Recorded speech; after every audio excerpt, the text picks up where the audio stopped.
네, 조직론 9강 계속되고 있습니다. 자, 네 번째 시간이에요. 저기 단락으로 보면 다섯 번째 갈등 관리 방안, conflict management. 자, 우리는 이제 컨플릭트를 매니지먼트 해야 됩니다. 방법론적인 거예요. 그렇지만 중요한 내용들이 있으니까 잘 한번 보도록 합시다. 자, 컨플릭트 매니지먼트에 대한 스트래터지는 크게 세 가지로 볼 수 있어요. 어떻게 보면 너무 뻔한 구조처럼 말을 하고 있지만 그래도 참고할 만합니다. 잘 봅시다. 먼저 원인을 분석한다. 갈등이 왜 생겼을까? 원인을 분석해요. 두 번째, 행동으로 개입합니다. 개입을 해요. 왜? 관리를 해야 되니까. 그런 다음에 피드백을 합니다. 이게 제대로 됐는지 평가를 하거나 아니면 또 더 좋은 방법이 있겠는지에 대해서 환류. 우리 교재에서는 환류라고 많이 나오는데 피드백이라고 해야 이해하기가 더 쉬울 것 같습니다. 자, 그래서 모델이 있습니다. 루블과 토머스가 1976년에 한 건데 이렇게 이해하시면 돼요. 대인적 갈등 관리 방안의 2차원의 모형이다.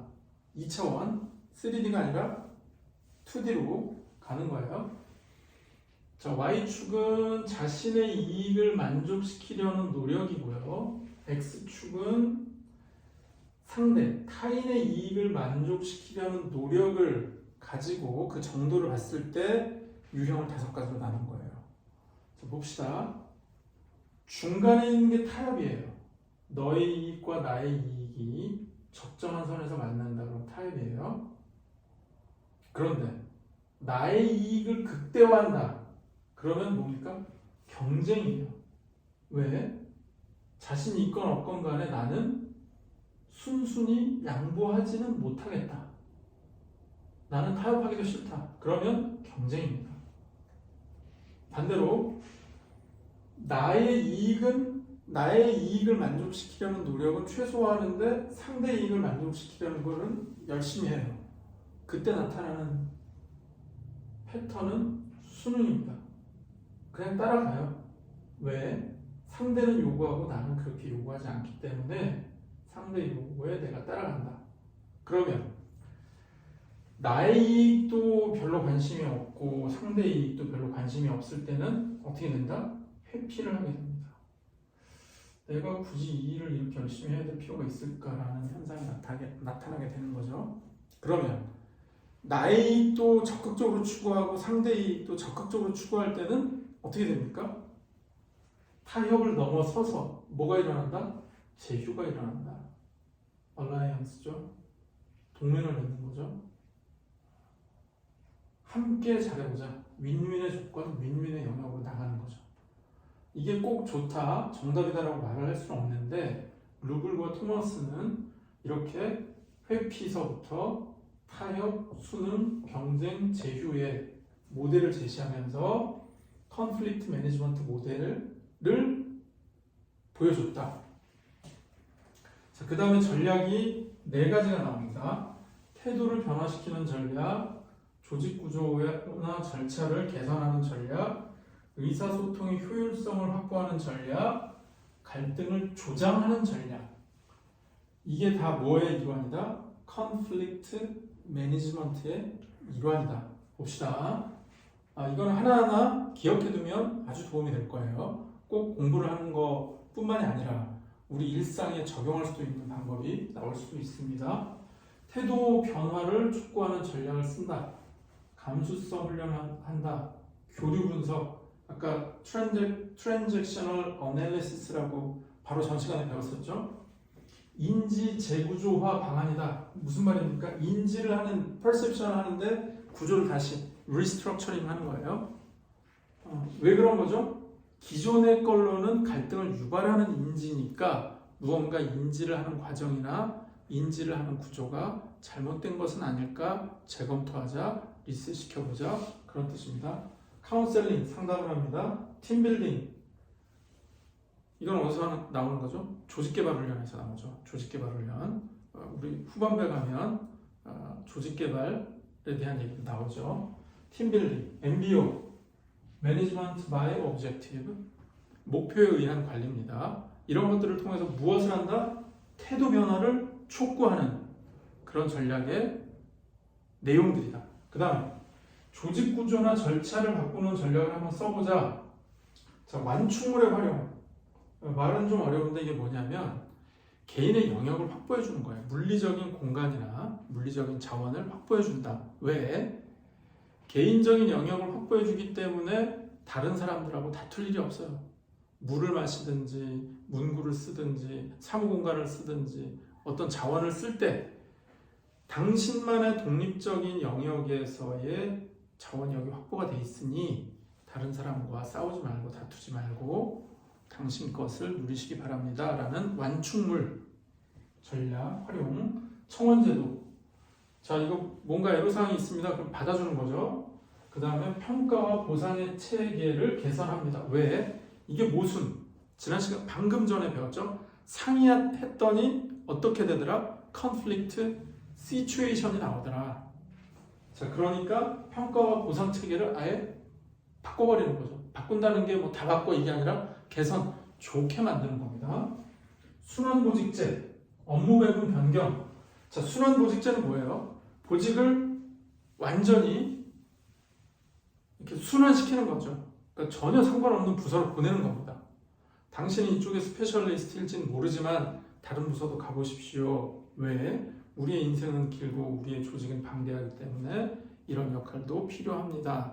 당신의 재능이 전혀 다른 곳에서 빛날 수도 있고 또는 당신의 그 열정이 전혀 다른 부서에 가서 필요해질 수도 있습니다. 그러니 우리는 순환보직제입니다. 무슨 뜻이에요? 내가 의도적으로 당신을 빼서 어디다가 개인적인 감정이나 이런 것 때문에 하는 게 아니라 우리 회사는 원래 순환, 서큘레이션 하는 그런 속성을 가지고 있기 때문에 때 되면 가셔야 됩니다. 라는 것으로 무엇을 한다? 조직 구조를 바꿔버리는 거죠. 업무 배분은 뭐예요?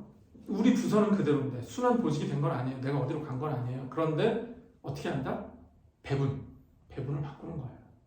A 프로젝트에서 B 프로젝트로 가라라고 하든지 아니면 어떤 홍보나 기획 쪽에서 재무나 관리 쪽으로 총무 쪽으로 바꾼다든지 하는 순환보직하고 다른 거예요. 업무 배분을 달리한다. 그런 성격의 업무를 그 부서에다 준다. 이런 뜻이 되는 겁니다.